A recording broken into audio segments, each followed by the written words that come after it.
Hello students, मैं हूं Diksha Vaish. Welcome to my YouTube channel KIMS Krishna institute of mathematics and science.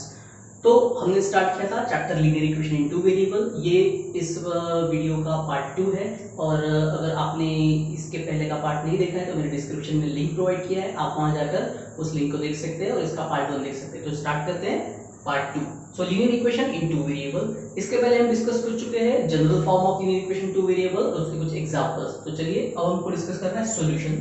Solution का मतलब यहाँ पर है ऑर्डर्ड पेयर। सॉल्यूशन को हम ऑर्डर्ड पेयर भी कहते हैं। देखिए, किसी भी इक्वेशन का सॉल्यूशन मतलब क्या होता है, उस इक्वेशन में उन वेरिएबल्स, देखिए इक्वेशन बनता है नंबर्स, रियल नंबर्स और वेरिएबल से, ये हमने कल देखा था। तो जो भी इक्वेशन फॉर्म होता है उस इक्वेशन के अंदर जो वेरिएबल्स है, उन वेरिएबल्स को हमको ऐसी वैल्यूज ढूंढना है जिस वैल्यूज की वजह से वो इक्वेशन सेटिस्फाई हो सके। Left hand side is equal to right hand side आ सके, मतलब LHS is equal to RHS आ सके। तो अगर जब ऐसा हो सकता है तो वो वैल्यूज को हम कहते हैं सॉल्यूशन ऑफ दैट इक्वेशन। तो यहाँ पे हमारा जो इक्वेशन है वो है linear equation in two variable. तो linear equation in two variable के सॉल्यूशन के लिए मतलब हमारे पास दो वेरिएबल्स है, तो हमको दो वैल्यूज यहाँ पर ढूंढना पड़ेंगे। चलो देखते हैं। तो डेफिनेशन मैंने यहाँ पे लिखा है such values of x and y which satisfies the equation is to be the solution of that equation। अब देखिए यहाँ पर मैंने मेंशन किया है x और y, तो जरूरी नहीं है कि हर इक्वेशन में वेरिएबल x और y ही हो, mn भी हो सकते हैं, ab भी हो सकते हैं, pk भी हो सकते हैं। लेकिन यहाँ पर जो नीचे मैंने एग्जांपल लिखा है वो x और y के फॉर्म में है, इसलिए यहाँ पर डेफिनेशन भी मैंने x और y के फॉर्म में लिखा है। दूसरा, हमारा जो स्टैंडर्ड फॉर्म है उसमें भी वेरिएबल्स जो है वो x और y है, पर इसलिए ये डेफिनेशन x और y के फॉर्म में आया है। अगर किसी इक्वेशन में mn ये वेरिएबल यूज हुए हैं तो वहां पे यहाँ पर ये रिप्लेस हो जाएंगे, m और n आ जाएंगे, मतलब डेफिनेशन जो है वो m और n के फॉर्म में चला जाएगा। चलो देखते हैं। तो एक एग्जांपल मैंने यहाँ पर लिखा है x + y = 3। तो यहाँ हमारे दो वेरिएबल है, ऑब्वियसली ये linear equation in two variable है। तो अब इसके सॉल्यूशन मुझे अगर ढूंढना है तो x और y की ऐसी वैल्यूज मुझे चाहिए जिसके वजह से लेफ्ट हैंड साइड और राइट हैंड साइड इक्वल हो सके। तो चलिए देखिए, अगर मैं अज्यूम करता हूं कि मैं कंसीडर कर रहा हूं कि x का वैल्यू 0 है, तो 0 में मैं क्या ऐड करूंगा तो जिसकी वजह से वो 3 मिल जाएगा। 3 क्यों? क्योंकि मेरा राइट हैंड साइड 3 है, तो 0 + 3 = 3। तो मतलब मुझे y का वैल्यू कंसीडर करना पड़ेगा या लेना पड़ेगा 3। अगर मैं x का वैल्यू 0 अज्यूम कर रहा हूं तो y मुझे 3 मिल जाएगा, तो 0 + 3 = 3। अब इसका उल्टा करते हैं। अगर मैं x का वैल्यू 3 ले रहा हूं तो y का वैल्यू मुझे क्या लेना पड़ेगा कि जिसकी वजह से 3 प्लस मैं जो भी करता हूं वो प्लस मुझे फिर से 3 ही मिले, तो फिर मुझे 3 में 0 ही ऐड करना पड़ेगा। 3 + 0 = 3। तो यहां पर देखिए ये हो गए दो सॉल्यूशन। देखिए ये सॉल्यूशन मैंने ओरल बताया है, एग्जाम में हमको उसको रिटन फॉर्म में लिखना है। तो रिटन फॉर्म में सॉल्यूशन हम कैसे निकालेंगे ये हम मेथड्स में पढ़ेंगे। तो यहाँ पे हम सिर्फ सॉल्यूशन डिस्कस करने वाले हैं। चलिए सॉल्यूशन डिस्कस करते हैं। तो एक फिर से एक अजम्प्टेड एक सॉल्यूशन में यहाँ पर लेता हूँ। कंसीडर कर रहा हूँ कि x का वैल्यू मैंने अज्यूम किया है 1, x = 1। तो 1 में मैं क्या ऐड करूंगा तो मुझे 3 मिलेगा। सो ऑब्वियस है 1 + 2 = 3। मतलब अगर मैं x का वैल्यू 1 ले रहा हूं तो मुझे y का वैल्यू लेना पड़ेगा 2, या फिर मुझे मिल जाएगा 2। सो x = 1, y = 2। तो देखिए 1 + 2 3। सो 3 = 3, मतलब मेरा left hand side is equal to right hand side होगा। उसके बाद अगर मैं x का वैल्यू 4 अज्यूम कर रहा हूं तो अब यहाँ पे प्रॉब्लम है। देखिए x का वैल्यू 4, मेरा लेफ्ट हैंड साइड अगर एक वैल्यू मैं 4 ले रहा हूं तो मेरा राइट हैंड साइड तो 3 है, मतलब मेरे एक वेरिएबल के वैल्यू से भी छोटा है। तो मेरा एक वेरिएबल 4 है और अगर मैं उसमें +1 या +2 या +3 करता हूं तो वैल्यू ऑब्वियसली ग्रेटर होगा, मतलब मुझे दूसरे वेरिएबल का वैल्यू यहाँ पर नेगेटिव रहेगा। अगर मेरा RHS से के कंपैरिजन में, लेफ्ट राइट हैंड साइड के कंपैरिजन में मेरा कोई भी एक वेरिएबल बड़ा मैं ले लेता हूं, फॉर एग्जांपल मैं यहाँ पर y का वैल्यू 5 ले रहा हूं, तो फिर y में मतलब 5 में कोई भी वैल्यू ऐड करने के बाद 3 नहीं मिलेगा, तो ऑब्वियस है मुझे 5 में से सबट्रैक्ट करना पड़ेगा, माइनस करना पड़ेगा। तो इसका मतलब मेरा दूसरा वेरिएबल का वैल्यू जो है वो नेगेटिव होगा। ओके, तो देखिए यहाँ पे हमने x का वैल्यू 4 अज्यूम किया है, तो फिर दूसरा वैल्यू ऑटोमेटिकली हमारा नेगेटिव हो गया। तो 4 - 1 is 3, 3 = 3, मतलब फिर से left hand side is equal to right hand side. तो यहाँ पर फिर से left hand side right hand side balance हो चुके हैं। देन अब मैं अज्यूम कर रहा हूं x = 2, तो यहां पर आ रहा है y = 1। सो 2 + 1 अगेन 3। तो ये तीनों भी करेक्ट सॉल्यूशंस है। अब एक linear equation in two variable के इतने सॉल्यूशन, तो जी हाँ, हमने तो सिर्फ यहाँ पर 3 लिखे हैं। देखिए साइड में मैंने एक स्टेटमेंट लिखा है कि infinite solution for one linear equation in two variable. तो single linear equation in two variable के इनफाइनाइट सॉल्यूशंस हो सकते हैं, और उनमें से हमने यहाँ पर सिर्फ 3 लिखे हैं। So there are infinite solution. अब देखते हैं इसी इक्वेशन का ग्राफिकल रिप्रेजेंटेशन। तो स्टूडेंट देखिए, मैंने यहाँ पे एक ऑलरेडी ग्राफ बना के रखा है, लेकिन एक कॉन्सेप्ट जो है वो यहाँ पर मैंने नहीं लिखा है, तो उसको हम डिस्कस करेंगे। देखिए, एक कंडीशन होता है कि आपको सॉल्यूशन के दिए जाएंगे, x का और y का वैल्यू प्रोवाइड कर दिया जाएगा और बोला जाएगा कि check whether these values are solution और नॉट। तो सबसे सिंपल चीज है, वो सॉल्यूशन है या नहीं। तो ये हम ग्राफिकल मेथड से देखेंगे फिलहाल। तो जब हम प्रॉब्लम्स में जाएंगे, प्रॉब्लम्स को सॉल्व करेंगे, तब हम उसको सॉल्यूशन मेथड में चेक करेंगे। तो फिलहाल ग्राफिकल प्रेजेंटेशन देखिए। तो ग्राफिकल प्रेजेंटेशन में मेरा x का वैल्यू 1 है और y का वैल्यू 2 है। तो यहाँ पर मैंने प्लॉटिंग अभी तक नहीं की है, तो हम प्लॉटिंग अभी देखते हैं। देखिए, तो x का वैल्यू 1, देखिए सबसे पहले जब हम ग्राफ प्लॉट करते हैं तो कोऑर्डिनेट सिस्टम में ध्यान रखिए कि हमको सबसे पहला कोऑर्डिनेट x चूज करना है। तो x पर हम जाते हैं, तो हमारा x का वैल्यू था 1, सो पॉजिटिव 1 ये, और y का वैल्यू था 2, तो y का वैल्यू 2 मतलब ये कोऑर्डिनेट आएगा। तो देखिए यहाँ पर मैं x का वैल्यू 1 और y का वैल्यू 2 यहाँ पर मेंशन कर रहा हूँ। कोऑर्डिनेट सिस्टम जब हम x और y एक्सिस के बारे में डिस्कस करते हैं, जिसको हम कोऑर्डिनेट सिस्टम बोलते हैं या कोऑर्डिनेट ज्योमेट्री बोलते हैं, तो इसमें हम सबसे पहले x का वैल्यू लिखते हैं और बाद में y का। तो इस वजह से यहाँ पे मैंने पहले x का वैल्यू लिखा है और देन y का। सेकंड सॉल्यूशन देखिए क्या है, x का वैल्यू 4 और y का वैल्यू -1। तो x का वैल्यू 4 और y का वैल्यू -1 मतलब ये। थर्ड वैल्यू x का वैल्यू 2, y का वैल्यू 1। तो x का वैल्यू पॉजिटिव 2 और y का वैल्यू पॉजिटिव 1 मतलब ये। और इसके पहले मैंने ओरल सॉल्यूशन डिस्कस किए थे, जिसमें मैंने बताया अगर मैं x का वैल्यू 3 चूज करता हूं तो मुझे y का वैल्यू 0 चूज करना पड़ेगा। देखिए, अगर मैं x का वैल्यू 3 चूज करता हूं तो y का वैल्यू ये 0, ये y का वैल्यू 0, मतलब ये कोऑर्डिनेट आ जाएगा। और उसी तरह से अगर मैं x का वैल्यू 0 चूज करता हूं, दिस इज x एक्सिस और ये है x का कोऑर्डिनेट, और तो y का वैल्यू हो जाएगा +3 मतलब ये। तो अब इन पांचों पॉइंट्स को ऑब्जर्व कीजिए। देखिए, मैंने कोऑर्डिनेट में यहाँ पर एक मेंशन किया है, बाकी के भी हम मेंशन कर देते हैं। तो ये कोऑर्डिनेट है 4 -1 दिस वन, ये कोऑर्डिनेट है 2 1, और अगर मुझे इस कोऑर्डिनेट को डिनोट करना है तो x का वैल्यू 0 है और y का वैल्यू 3। तो देखिए, ये जितने भी कोऑर्डिनेट यहाँ पे हमने लिखे हैं ये सभी सॉल्यूशन है, और इन सॉल्यूशन का एक खासियत है, ये सभी पॉइंट्स जो है वो इस लाइन पर है। तो इसका मतलब ये है कि आपके जितने सॉल्यूशंस होंगे वो सभी लाइन पर लाई होंगे। तो all solution, all points lying on the line. तो इसको रिवर्ट लैंग्वेज में भी एक क्वेश्चन बनाया जाता है। तो उसमें बोला जाएगा आपको, if x is equals to n and y equal to 2 are a solution of given linear equation in two variable, then find the value of। तो ये जो फाइंड द वैल्यू ऑफ का एक टर्म है, तो वो ए के लिए हो सकता है, बी के लिए हो सकता है, सी के लिए हो सकता है। ये सारी चीजें हम प्रॉब्लम्स के टाइम में डिस्कस करेंगे, लेकिन यहाँ पे मैं सिर्फ ग्राफिकल रिप्रेजेंटेशन में आपको बता रहा हूँ कि वहां पर हो सकता है कि वो क्वेश्चन को ग्राफिकल रिप्रेजेंटेशन के लिए ना हो, वहां पे हमको सिर्फ वैल्यूज ढूंढना हो, लेकिन ग्राफिकल रिप्रेजेंटेशन में भी हम इसको देख रहे हैं। देखिए, हमने लाइन को, इक्वेशन को प्लॉट किया x + y = 3। तो ये लाइन की इक्वेशन जो है x + y = 3, तो ये उसके कोऑर्डिनेट सॉल्यूशन से पूरे, और ये सॉल्यूशन के जितने भी पॉइंट्स हैं अगर इनको कनेक्ट करते हैं तो एक लाइन ड्रॉ किया जा सकता है, और ये लाइन इज नथिंग बट हमारे linear equation in two variable को रिप्रेजेंट करता हुआ लाइन है, और ये उसके सभी सॉल्यूशंस। तो यहाँ पे हमने डिस्कस किया है एक linear equation in two variable के सॉल्यूशन, तो वो इनफाइनाइट हो सकते हैं। अब हमारा जो दूसरा टॉपिक है उसमें हम दो linear equation in two variables को डिस्कस करेंगे। जैसे मैंने कल भी बताया था कि ये नॉन एडिटेबल वीडियो है, इसको एडिट नहीं किया गया है, तो स्टूडेंट्स थोड़ा टाइम मुझे लगेगा इरेज करने के लिए। इसको मैं अभी भी ऐसे ही रख रहा हूं। देखिए, अब हमको जो सॉल्यूशन डिस्कस करना है,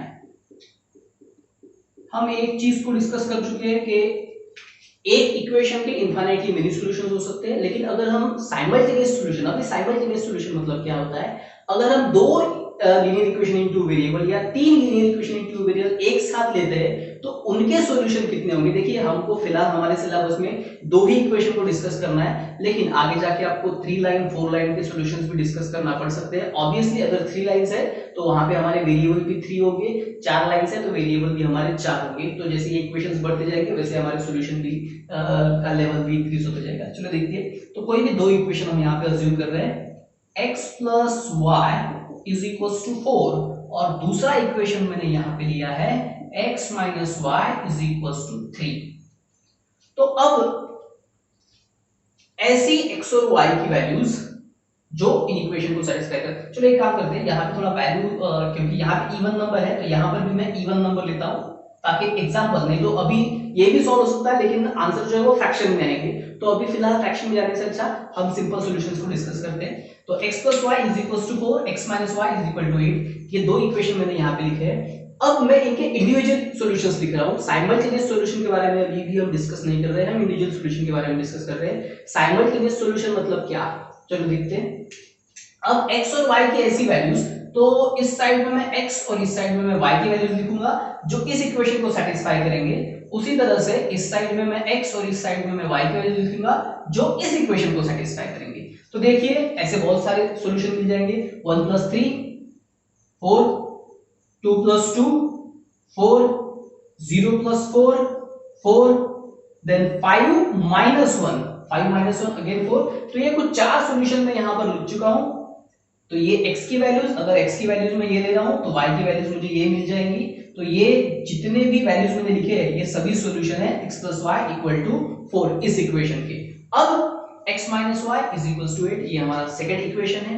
अब इसमें ऐसे कौन से नंबर्स है जिसमें से हमको LHS जो है वो RHS के इक्वल मिलना चाहिए। तो स्टूडेंट्स देखिए, अगर मैं यहाँ पर 4 ले रहा हूँ तो दूसरा वैल्यू होगा -4। ये ओरली मैं फिलहाल निकाल रहा हूँ, हम इसके सॉल्यूशन की मेथड्स भी देखेंगे जब हम डिस्कस करेंगे एलिमिनेशन मेथड या सब्स्टिट्यूशन मेथड। तो मेथड्स फॉर द सॉल्यूशन उसके अंदर ये आएगा। तो x का वैल्यू मैंने 4 अज्यूम किया है तो y का वैल्यू मुझे मिलेगा -4। अब देखिए ये कैसे होता है, x का वैल्यू यहाँ पर 4 है, माइनस ये इक्वेशन का साइन है और y का वैल्यू मैंने चूज किया है -4। तो अब देखिए minus into minus become plus, so 4 + 4 = 8 which is our RHS। Okay, तो इसकी वजह से यहाँ पे वैल्यू आएगा नेगेटिव। अगर मैं x का वैल्यू 12 ले रहा हूं तो y का वैल्यू आ जाएगा +4। अब +4 क्यों, तो जरा देखिए, अब ये कुछ इक्वेशन इस तरह से हो जाएगा 12 minus +4, so minus into plus become minus, 12 minus 4 is equals to 8। again LHS is equal to RHS। और यहाँ पर मैं बहुत सारे अलग अलग सॉल्यूशन लिखता हूँ, तो एक सॉल्यूशन हम और यहाँ पे ऐड ऑन कर देते हैं। अगर समझ लीजिए मैं x का वैल्यू ले रहा हूँ 2, तो मुझे यहाँ पर वैल्यू लेना पड़ेगा -6। एक पॉजिटिव एक नेगेटिव आएगा। फिर से देखिए तो x का वैल्यू 2 है तो इक्वेशन है मेरा माइनस, और y का वैल्यू जो है मेरा वो है -6। minus into minus become plus, 2 + 6 = 8। again LHS is equal to RHS। मतलब ये तीनों भी जो है वो इस इक्वेशन के सॉल्यूशन है। लेकिन साइमल्टेनियस सॉल्यूशन का मतलब क्या है, तो साइमल्टेनियस में देखिए क्या कोई एक x की वैल्यू और y की वैल्यू कॉमन है, सेम x और y की वैल्यूज आ रही है। तो यहाँ पे x का वैल्यू 1 है तो यहाँ पर x का वैल्यू एक भी जगह पर 1 नहीं है। यहाँ पे x का वैल्यू एक जगह पर 2 है और यहाँ पर भी 2 है, तो x का वैल्यू तो सेम है, लेकिन अब y के वैल्यू के बारे में जरा सोचिए। यहाँ पर y का वैल्यू +2 है, यहाँ पे y का वैल्यू -6 है। मतलब कोई भी एक ऐसी वैल्यू नहीं है x की और y की जो दोनों जगह पर हो। तो दोनों जगह पर x और y की वैल्यू जब हमको सेम मिलेगी उसको हम कहते हैं साइमल्टेनियस सॉल्यूशन। तो जरा और थोड़ा इसको क्रॉस वेरीफाई कर दे। देखिए मैं अज्यूम करता हूं कि मैं इस वैल्यूज को इस इक्वेशन में अप्लाई करूंगा 1 और 3। चलो इस इक्वेशन में मैं अप्लाई कर रहा हूं 1 और 3 में। तो देखिए x का वैल्यू 1 माइनस y का वैल्यू 3, तो ये पॉजिटिव 3 है, तो 1 - 3 दैट इज 1 - 3 और 1 - 3 हमको मिल जाएगा -2। -2 इज नॉट इक्वल टू +8, मतलब left hand side right hand side के बराबर नहीं आया है। मतलब ये दो वैल्यूज जो है वो इस इक्वेशन के सॉल्यूशन नहीं हो सकते। तो फिर इसलिए हम इसको साइमल्टेनियस सॉल्यूशन भी नहीं बोल सकते। तो फिर साइमल्टेनियस सॉल्यूशन क्या होंगे? देखिए अभी तो मैं जैसे मैंने पहले ही बताया है कि मैं ओवरली डिस्कस कर आपको ये वैल्यूज बता रहा हूँ, हम ये फाइंड आउट भी करेंगे बाद में, क्योंकि अभी हमको सॉल्यूशन निकालना नहीं है, सिर्फ सॉल्यूशन का कॉन्सेप्ट डिस्कस करना है, साइमल्टेनियस सॉल्यूशन या नॉर्मल सॉल्यूशन। अब देखिए x और y की ऐसी वैल्यूज जो दोनों इक्वेशन को सेटिस्फाई कर सके, तो अगर मैं x का वैल्यू लेता हूं x का वैल्यू अगर मैं ले रहा हूं 6 और y का वैल्यू अगर मैं ले रहा हूं -2, तो ये ऐसी वैल्यू है जो दोनों ही इक्वेशन को सेटिस्फाई करेंगे। चलो देखते हैं कैसे। x का वैल्यू 6, इस इक्वेशन में अगर हम वैल्यूज अप्लाई कर रहे हैं तो x = 6 प्लस y का वैल्यू -2 है, -2 plus into minus become minus 6 -2, तो देखिए 6 - 2 = 4, तो LHS = RHS। तो पहला इक्वेशन तो सेटिस्फाई हो चुका है, अभी दूसरा भी देख लेते हैं। तो x का वैल्यू दूसरे इक्वेशन में x का वैल्यू 6, इक्वेशन का साइन माइनस, और y का वैल्यू है हमारा -2, तो फिर यहां पर minus into minus become plus, 6 + 2 again it is equal to 8। तो देख लीजिए left hand side is equals to right hand side. तो अब x और y की सेम वैल्यूज ने दोनों इक्वेशन को सेटिस्फाई किया है, और इसको हम कहेंगे साइमल्टेनियस सॉल्यूशन और साइमल्टेनियस ऑर्डर पेयर। ओके, और अब अगर हम इन दोनों के सॉल्यूशंस को अगर वहां पे अलग अलग वैल्यूज को प्लॉट करते हैं, तो यहाँ पर ये जो लाइंस होंगी ये इंटरसेक्टिंग लाइंस होंगी। तो अब हम स्टैंडर्ड फॉर्म में डिस्कस करते हैं स्टूडेंट्स। चलो देखिए, अब अगर हमारे पास दो linear equation in two variables है, तो हम वो स्टैंडर्ड फॉर्म में, अब यहाँ पर वैल्यूज नहीं अज्यूम कर रहे हैं, यहाँ पर हम स्टैंडर्ड फॉर्म में लिख रहे हैं उसको a1x + b1y = c1, और दूसरा इक्वेशन a2x + b2y = c2। ये स्टैंडर्ड फॉर्म है, ये एग्जांपल लेंगे। तो यहाँ पर देखिए x के साथ एक कोएफिशिएंट a1, y के साथ कोएफिशिएंट b1। हमारा स्टैंडर्ड फॉर्म तो ax + by = c था, तो यहाँ पे a1 b1 क्यों आया है? तो दो इक्वेशन है, तो अगर दोनों में abc लेंगे तो कंफ्यूजन होगा, तो इसलिए यहाँ पे हमने a1 b1 c1 और a2 b2 c2 ये रियल नंबर्स यहाँ पर अज्यूम किए। अब देखिए इक्वेशन के सॉल्यूशन मिलने की भी कंडीशन है, हर दो इक्वेशन के सॉल्यूशन मिलेंगे ही, ये कंफर्म नहीं है। अब ये कंफर्म क्यों नहीं है? तो ये कंडीशन के ऊपर डिपेंड है, हम एग्जांपल वाइज भी इसको सॉल्व करेंगे। देखिए अगर a1 b1 c1 a2 b2 c2 इन 6 कोएफिशिएंट के ऊपर कंडीशंस डिपेंड होती है। तो पहली कंडीशन क्या है? देखिए रेशो a1/a2 अगर नॉट इक्वल टू आता है b1/b2 के, if a1/a2 is not equal to ratio of a1/a2 is not equal to ratio of b1/b2, तो इस कंडीशन में क्या होगा? तो इस कंडीशन में वो जो दो लाइंस होंगी, ऑब्वियसली ये दो इक्वेशन है और एक इक्वेशन एक लाइन रिप्रेजेंट कर रहा है। देख लीजिए यहाँ पे एक इक्वेशन है x + y = 3, ये एक लाइन को रिप्रेजेंट कर रहा है। इसी तरह से अगर दो इक्वेशन है तो वो दो अलग अलग लाइन को रिप्रेजेंट करते हैं। तो यहाँ पर हमारे दो इक्वेशन है, दो लाइंस होंगी। तो अब अगर a1/a2 is not equal to b1/b2 आ रहा है, इसका मतलब ये दो लाइंस इंटरसेक्टिंग लाइंस होंगी।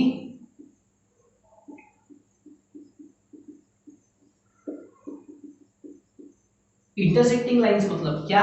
तो दो लाइन एक दूसरे को किसी एक पॉइंट पर मीट करके जाएंगी, इंटरसेक्ट करके जाएंगी।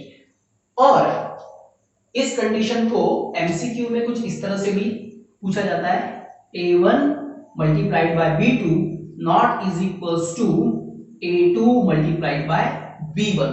और अगर समझ लीजिए ये कंडीशन है, तो यहां पर लाइंस होती है इंटरसेक्टिंग लाइंस, और इसके कितने सॉल्यूशन पॉसिबल है? तो इसका एक ही सॉल्यूशन मिल सकता है, और इसलिए हम उसको कहते हैं फिर यूनिक सॉल्यूशन।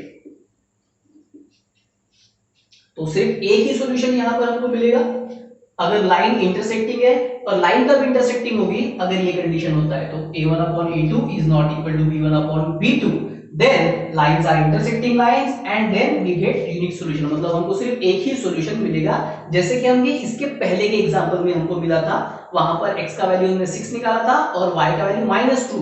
तो वो जो दो इक्वेशंस थे वो थे यूनिक सॉल्यूशन के और इंटरसेक्टिंग लाइन, अगर उनकी लाइन ड्रॉ की जाती तो वो इंटरसेक्टिंग लाइंस बनती। हम ये एग्जांपल्स में सॉल्व करेंगे जब हमको ग्राफिकल रिप्रेजेंटेशन की या फिर ग्राफिकल मेथड हम देखेंगे, तब वहां पर हम ये सारी चीजें देखने वाले स्टूडेंट्स। तो इसका कंडीशन ध्यान में रख लीजिए, a1/a2 not equal to b1/b2, then lines are intersecting lines and they have unique solution. और इसी कंडीशन को एमसीक्यू में इस तरह से पूछा जाता है कि यूनिक सॉल्यूशन कब होगा, a1 multiplied by b2 is not equal to a2 into b1, then unique solution or lines are intersecting lines। तो अभी इसके आगे का कॉन्सेप्ट देखिए,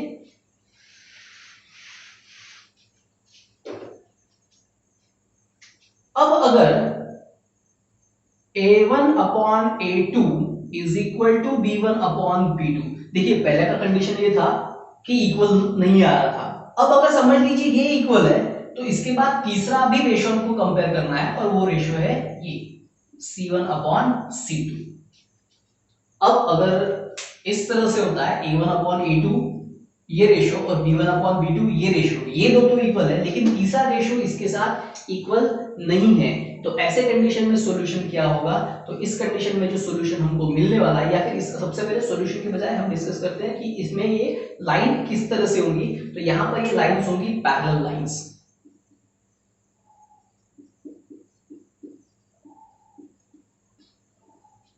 पैरेलल लाइंस मतलब अब जैसे देखिए एक लाइन मैंने यहां पर ये ड्रॉ की है, तो एक और लाइन होगी,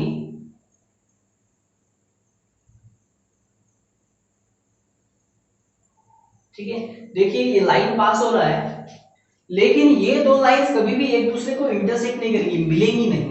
और अगर ये एक दूसरे को एक भी पॉइंट पर नहीं मिलती है, एक भी पॉइंट पे इंटरसेक्ट नहीं करती है, इसका मतलब इनके सॉल्यूशन नहीं हो सकते। तो ये ध्यान में रखिएगा, पैरेलल लाइन का एक भी सॉल्यूशन नहीं होता है। तो यहाँ पे अगर a1/a2 is equal to b1/b2 लेकिन it's not equal to c1/c2, then lines are parallel lines and they do not have any solution. तो यहाँ पे हम कहेंगे नो सॉल्यूशन, एक भी सॉल्यूशन नहीं मिलने वाला।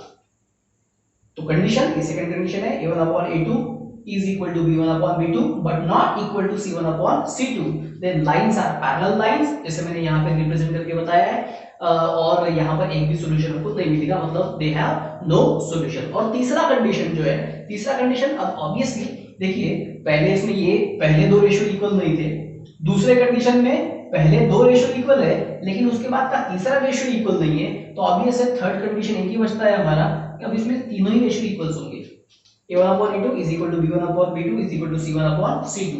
अब जब ये सभी इक्वल है तो देखिए यहाँ पे ये डिस्कशन करने का टॉपिक ही नहीं है, क्योंकि अगर सभी रेशियो इक्वल है मतलब ये वैल्यूज लगभग सिर्फ एक दूसरे की मल्टीपल्स होंगे। मल्टीपल्स मतलब क्या, अब यहाँ पर मैं एग्जांपल बता रहा हूँ, देखिए अगर a का वैल्यू 2 है तो ऑब्वियसली फिर उसका कोई एक मल्टीप्लायर, उसका मल्टीपल मतलब 2 का मल्टीपल है 4, 6, 8, 10, 12, तो ये वैल्यूज यहाँ पर होंगी और उतने ही रेशियो की मल्टीपल यहाँ पर होगी। अगर समझ लीजिए यहाँ पर 3 है तो समझ लीजिए, जैसे मैंने यहाँ पे हम अजम्पशन एक एग्जांपल ही ले लेते हैं, देखिए अगर मैं यहाँ पर 2x लिख रहा हूँ और यहाँ पर मैं 3y लिख रहा हूँ, तो इसका मैं 2 सेकंड मल्टीप्लायर लेता हूँ, तो 2 2 4, तो यहाँ हो जाएगा 4x और 2 3 6 और यहाँ हो जाएगा 6y। और अब इन दोनों का रेशियो ऑब्वियसली सेम आएगा, देखिए 2 1 2, 2 2 4, दैट इज रेशियो आएगा 1/2, 3 1 3, 3 2 6, दैट इज रेशियो 1/2। और यहाँ पे वैल्यू ले लेता हूँ, यहाँ का वैल्यू अगर 9 है तो यहाँ वैल्यू हो जाएगा 18, 9 1 9, 9 2 18, तो रेशियो 1/2 1/2 1/2। अगर ऐसा है तो ये दो अलग अलग लाइंस नहीं बल्कि एक ही लाइंस है, और इसका मतलब इनको हम कहते हैं कि when these all three ratios are equal, then lines are coincident lines, coincident lines, या इसको एक और वर्ड है ओवरलैपिंग। तो यहां पर अगर ये तीनों रेशियो इक्वल है, a1/a2 is equal to b1/b2 is equal to c1/c2, then lines are coincident lines, या फिर उसको हम कहेंगे ओवरलैपिंग लाइंस। यहाँ पे एक जस्ट मैंने एक एग्जांपल करके बताया था, ये परफेक्ट एग्जांपल होगा ही, ये हम यहाँ पे कंसिडर नहीं कर सकते क्योंकि वैल्यूज एक जनरल वैल्यूज थी, इसके एग्जांपल्स हमको प्रॉब्लम्स दिए, उस प्रॉब्लम में हम ऑब्वियसली इसको सॉल्व करके देखेंगे। अब देखिए, तो जैसे पहले हमने डिस्कस किया था, फिर से मैं रिपीट कर रहा हूँ, इंपॉर्टेंट टॉपिक है, a1/a2 is not equal to b1/b2। तो कंडीशन, अब मैं इस ग्राफ को इरेज कर रहा हूँ, एक मिनट सुनो, एक काम करते हैं, हम इसका भी ग्राफिंग देख लेते हैं कि ये किस तरह से होगा। अगर a1/a2 b1/b2 c1/c2 ये तीनों ही रेशियो एक दूसरे के साथ इक्वल है, तो लाइंस कोइंसिडेंट या ओवरलैपिंग, मतलब क्या, देखिए जैसे पैरेलल में ये लाइन बाहर था, ये दो अलग अलग लाइंस थी, तो अगर ओवरलैपिंग है तो देखिए ये एक ओरिजिनल लाइन मैंने निकाला है, तो इसी के ऊपर दूसरा लाइन रहेगा, मतलब दो अलग अलग लाइंस नहीं होंगी, वो सेम लाइंस होंगी। तो इसलिए हम उनको कहते हैं कोइंसिडेंट या ओवरलैपिंग, मतलब एक लाइन के ऊपर ही दूसरी लाइन आ जाएगी, तो ये ओवरलैप हो गया, दो अलग अलग लाइन नहीं होगी। लेकिन ये कब होगा, अगर a1/a2 is equal to b1/b2 is equal to c1/c2 होता है तो। और इसमें सॉल्यूशन किस टाइप के होंगे, इनफाइनाइट सॉल्यूशंस।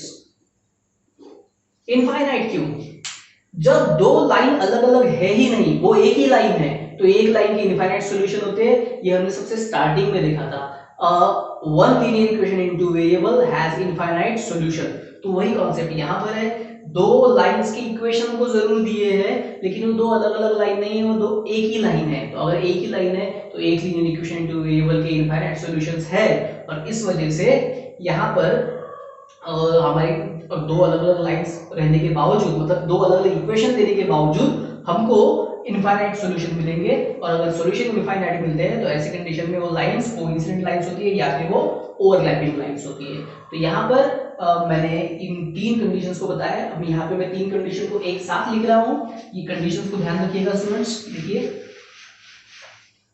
इसे हम इरेज कर रहे हैं,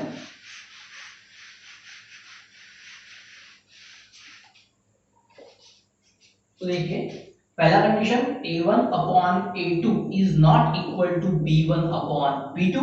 अगर ऐसा है तो लाइंस होंगी इंटरसेक्टिंग लाइंस,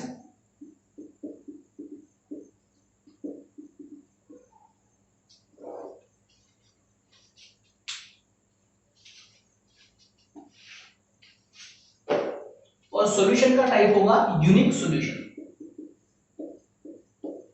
यूनिक सॉल्यूशन मतलब सिर्फ एक, ओनली वन सॉल्यूशन, ठीक है। इक्वेशंस भी लिख लेते हैं यहाँ पर, दो इक्वेशंस हमारे कौन से हैं, तो दो इक्वेशन कुछ ये होंगे, a1x plus b1y equal to c1, और दूसरा इक्वेशन होगा a2x plus b2y equal to c2। दूसरा condition a1/a2 is equal to b1/b2। पहले दो रेशियो तो इक्वल होंगे, लेकिन तीसरा रेशियो इक्वल नहीं होगा, तो ऐसे कंडीशन में लाइंस बनती है पैरेलल लाइंस, और उसका इक्वेशन होता है नो सॉल्यूशन, क्योंकि पैरेलल लाइन एक दूसरे के साथ इंटरसेक्ट नहीं करती, एक भी पॉइंट पर वो मिलेंगी नहीं, तो सॉल्यूशन हमको नहीं मिल सकता, दोनों अलग अलग लाइंस होंगी। तीसरा कंडीशन यहां पर हमारे लिए बनेगा a1/a2 is equal to b1/b2 is equal to c1/c2, और यहां पे जो लाइंस होंगी जैसे कि हमने कहा को इंसिडेंट लाइंस या ओवरलैपिंग लाइंस।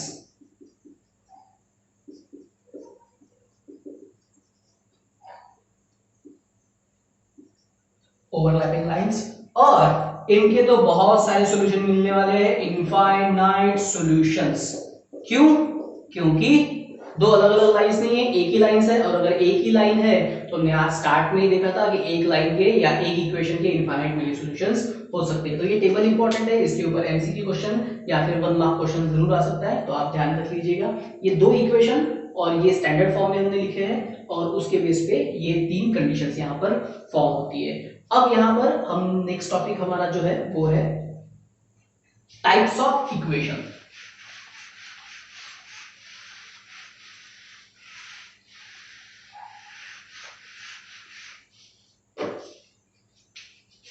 देखिए टाइप्स ऑफ इक्वेशन जो है ये आप ध्यान में नहीं रखते हैं तो भी चलेगा, क्योंकि ये सिर्फ मैं आप लोगों को इसलिए बता रहा हूँ क्योंकि हम जब सॉल्यूशन ढूंढते हैं एलिमिनेशन मेथड या सब्स्टिट्यूशन मेथड में, तो वहां पर जब हमको फिक्स एक मेथड का नाम दिया गया है कि find the solution by using the Cramer's rule और क्रॉस मल्टीप्लिकेशन मेथड और बाय ग्राफिकल मेथड, वहां हमारे पास कोई ऑप्शन नहीं है, हमको उसी मेथड से जाना है। लेकिन अगर हमारे पास वर्ड प्रॉब्लम है तो वर्ड प्रॉब्लम में हम किसी भी मेथड से जा सकते हैं, लेकिन वर्ड प्रॉब्लम में मेथड चूज करने के लिए सबसे इजीएस्ट मेथड कौन सा होगा, उसलिए मैंने यहाँ पे टाइप्स बनाए हैं इक्वेशन के। तो मैं इन इक्वेशन को 4 टाइप्स में डिवाइड करता हूँ। और देखिए इक्वेशन के टाइप्स जो है वो कुछ इस तरह के हैं, a1x plus b1y, sorry a1x plus b1y equal to c1, और दूसरा इक्वेशन है हमारा a2x plus b2y is equal to c2। तो यहां पर पहले इक्वेशन का टाइप ये है कि all coefficients are 1, a1 is equal to b1 is equal to sorry not c1 is equal to a2 is equal to b2। तो चारों कोएफिशिएंट्स 1 होंगे, जहां पर जैसे हमने आज जो एग्जांपल लिया था x plus y equal to I think 4 and x minus y is equals to 8, जो एक सेकंड एग्जांपल हमने लिया था। तो वहां पर सभी जो वैल्यूज थे, कोएफिशिएंट थे, x और y की वैल्यूज थी, वो सारी की सारी 1 1 का मतलब यहाँ पे पॉजिटिव 1 भी हो सकता है, नेगेटिव 1 भी हो सकता है। तो यहाँ पर a1 is equal to b1 is equal to a2 is equal to b2 is equal to plus minus 1। उसके अलावा टाइप 2 में आएगा, टाइप 2 ये था टाइप 1। तो टाइप 2 में क्या आएगा, देखिए टाइप 2 में इनमें से कोई एक इक्वेशन जो है वो अदर देन 1 होगा, पूरा का पूरा। मतलब a1 is equal to b1 is equal to plus minus 1 और a2 is equal to b2 not equal to plus minus 1। मतलब ये 1 के अलावा कुछ भी हो सकता है, 2 3 5/4 एक्सेट्रा एक्सेट्रा। तो ये टाइप 2 में जाता है। टाइप 3 में देखिए एक्सचेंज ऑफ कोएफिशिएंट होता है। एक्सचेंज ऑफ कोएफिशिएंट मतलब क्या, तो इसके लिए हमको इक्वेशन पूरा लिखना पड़ेगा। देखिए a1x plus b1y is equal to c1। तो दूसरा इक्वेशन हमारा बनेगा b1x plus a1y is equal to c2। Constant जो है लास्ट वाला वो अलग हो सकता है, लेकिन यहां देखिए यहां a1 जो है वो x के साथ है और यहां a1 y के साथ है, और यहां b1 y के साथ है और यहां पे b1 x के साथ है। तो ये होता है एक्सचेंज ऑफ कोएफिशिएंट। तो इसका एक फिक्स मेथड है सॉल्व करने का। और लास्ट वाला जो है टाइप 4, तो टाइप 4 में कुछ अलग बताने की जरूरत नहीं है, ये चारों के चारों एक दूसरे के साथ डिफरेंट हो सकते हैं। मतलब a1 not equal to b1 not equal to a2 not equal to b2। मतलब ये चारों के चारों जो है वो अलग अलग होंगे। और इन टाइप में फर्क क्या देता है, देखिए जब हमको, जैसे मैंने स्टार्टिंग में बताया था कि अगर हमको प्रॉब्लम में बोला गया है कि इसी मेथड से सॉल्व कीजिए, जैसे वो क्वेश्चन में बोला है solve by the substitution method और solve by the cross multiplication method और solve by the Cramer's rule, तो अगर उसने बोल दिया है कि इसी मेथड से सॉल्व करना है तो वहां पर हम कुछ नहीं कर सकते। लेकिन वर्ड प्रॉब्लम में हमारे पास चॉइस है, वहां पे सबसे सिंपल मेथड हमको कौन सा है वो हमको देखना है। तो हम एक एक करके मेथड स्टार्ट करेंगे।